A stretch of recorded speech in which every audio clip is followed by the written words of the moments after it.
Ini adalah proses persiapan kolam beton sebelum tebar benih ikan.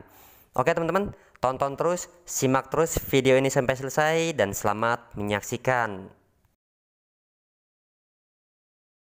Assalamualaikum warahmatullahi wabarakatuh. Salam satu hobi. Jumpa lagi di channel Gigafishpedia. Buat teman-teman yang baru bergabung di channel Gigafishpedia, selamat datang dan selamat bergabung. Jangan lupa klik tombol subscribe agar tidak ketinggalan seputar budidaya ikan. Di kesempatan kali ini saya akan membahas tentang kolam beton, dimana saya banyak sekali mendapatkan pertanyaan dari teman-teman semua, bagaimana cara persiapan kolam beton sebelum tebar benih ikan.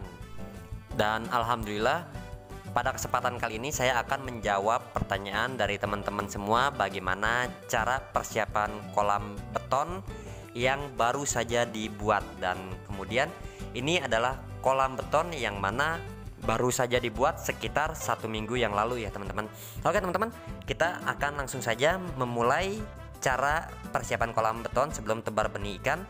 Untuk yang pertama, jika kolam beton yang baru saja dibuat sudah selesai, kemudian teman-teman bisa mengisi air kolam sebanyak 10 hingga 20 cm. Setelah air kolam diisi sebanyak 10 hingga 20 cm, teman-teman bisa mendiamkan air kolam tersebut selama 1 minggu. Kemudian untuk langkah yang kedua, sambil menunggu mendiamkan air kolam ini selama 1 minggu, teman-teman bisa menyediakan gedebong pisang. Dan gedebong pisang tersebut teman-teman potong seperti ini yang ada di video ini ya teman-teman. Ini adalah gedebong pisang yang sudah dipotong-potong. Kemudian setelah teman-teman memotong gedebong pisang tersebut, kemudian langkah selanjutnya teman-teman bisa menggosokkan gedebong pisang ini ke pinggiran-pinggiran kolam hingga merata teman-teman. Jadi seperti ini cara menggosokkannya ya teman-teman. Teman-teman menggosokkan seperti ini terus sampai mengelilingi kolam teman-teman. Ini tujuannya adalah untuk mematikan zat kimia yang terdapat pada kolam semen yang baru saja kita buat teman-teman. Jadi teman-teman bisa seperti itu ya teman-teman. Gosokkan gedebong pisang ini ke pinggir-pinggiran kolam hingga merata. Kemudian setelah digosokkan hingga merata, teman-teman bisa mendiamkan saja gedebong pisang ini, biarkan di dalam kolam ini teman-teman. Teman-teman setelah itu, setelah menggosokkan, bisa diamkan air kolam ini selama 1 minggu. Kemudian setelah 1 minggu air kolam sudah didiamkan, teman-teman bisa menguras air kolam. Kemudian setelah teman-teman sudah menguras air kolam yang tingginya tadi saya bilang 10 hingga 20 cm, teman-teman bisa mengisi kembali air kolam beton ini hingga penuh teman-teman. Dan setelah kita mengisi air kolam beton ini hingga penuh, kemudian teman-teman langkah selanjutnya bisa mendiamkan air kolam ini selama 2 minggu. Selama proses mendiamkan air kolam selama 2 minggu, teman-teman bisa memberikan probiotik E4, kemudian daun pepaya dan juga daun mengkudu. Tujuannya apa? Tujuannya yaitu adalah untuk memfermentasikan air kolam hingga berubah warna menjadi warna hijau. Biasanya jika air kolam sudah berubah warna menjadi warna hijau, itu tandanya air kolam sudah siap untuk ditebar benih ikan. Akan tetapi selama proses mendiamkan air ini selama 2 minggu, langkah selanjutnya teman-teman bisa memberikan aerator pada air kolam yang didiamkan selama 2 minggu ini. Tujuannya apa? Yaitu tujuannya agar menambah kadar oksigen yang terlarut dalam air. Kemudian hidupkan aerator ini pada saat siang hari saja ya teman-teman, dan pada saat ada matahari. Jadi itu akan mempercepat proses fermentasi air kolam. Jika ada matahari, kemudian kita beri probiotik E4, daun pepaya, daun mengkudu serta aerator, insya Allah itu akan mempercepat warna air kolam. Air kolam akan berubah warna menjadi warna hijau.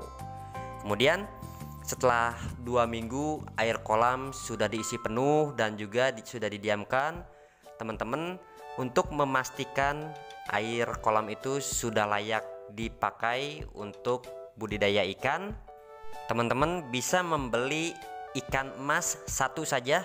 Biasanya ikan emas di toko akuarium ada ya teman-teman, yang kecil-kecil. Ikan emasnya jangan yang gede, ikan emas yang kecil-kecil saja, masukkan ke dalam kolam.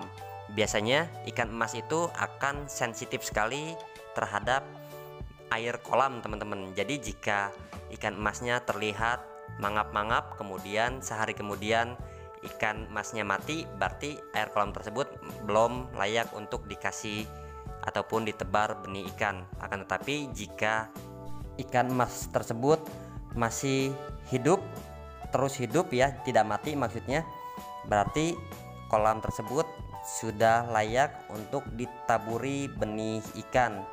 Oke teman-teman, jadi seperti itu ya teman-teman, persiapan kolam beton sebelum tebar benih ikan. Dan saya membuat tutorial persiapan kolam sebelum tebar benih ikan ini berlaku untuk semua jenis ikan ya teman-teman. Baik teman-teman ingin membudidayakan ikan gurame, ikan nila, ikan lele, ikan patin, ataupun semua jenis ikan, langkah awalnya persiapan kolam beton sebelum tebar benih ikan itu sama saja ya teman-teman, yaitu yang tadi seperti saya sebutkan. Saya ulangi lagi ya. Jadi teman-teman bisa isi air kolam sebanyak 10 hingga 20 cm, kemudian diamkan selama 1 minggu.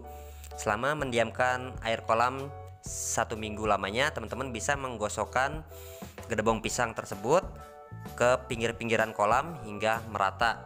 Setelah teman-teman menggosokkan gedebong pisang tersebut dan sudah mendiamkan air kolam tersebut selama 1 minggu, teman-teman bisa mengeringkan air kolam. Dan setelah kering air kolam, teman-teman bisa diisi kembali, dan isi air kolam ini kalau bisa banyak ya, full gitu ya airnya ya. Kemudian setelah mengisi air kolam hingga penuh, teman-teman bisa mendiamkan kembali air kolam tersebut selama 2 minggu. Selama proses mendiamkan air 2 minggu, teman-teman juga bisa memberikan probiotik E4, kemudian daun pepaya ataupun daun mengkudu.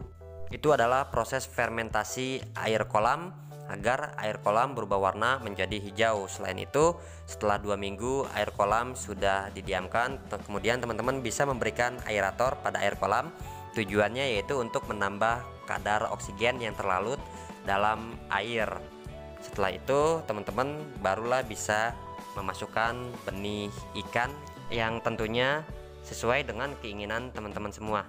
Oke teman-teman, mungkin sampai di sini dulu video dari saya. Semoga video ini bermanfaat untuk teman-teman semuanya. Untuk teman-teman yang ingin bertanya seputar budidaya ikan, bisa ditulis di kolom komentar. Insya Allah pertanyaan teman-teman semua akan saya jawab. Oke teman-teman, sekian dari saya. Assalamualaikum warahmatullahi wabarakatuh. Salam satu hobi, salam